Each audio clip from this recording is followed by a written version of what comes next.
నిమిత్తము, ఆరోగ్యాల నిమిత్తము ప్రార్థన చేయండి. కీర్తన భాగాన్ని వివరించుకుందాం. దావీదు భక్తుడు ఈ 23వ కీర్తనను వ్రాసి ఉన్నాడు. చాలా మందికి ఇది సుపరిచితమైన కీర్తన. మనందరికీ ఈ కీర్తన తెలియని క్రైస్తవులు అంటూ ఎవరు ఉండరు.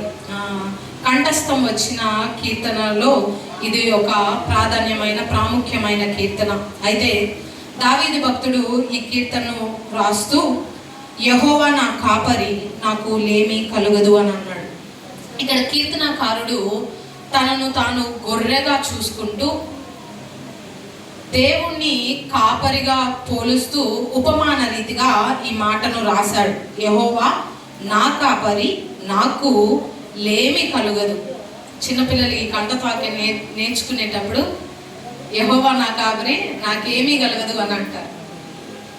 ఏమీ కాదు, లేమి అంటే నాకు లేనిదంటూ ఏది ఉండదు అని అర్థం.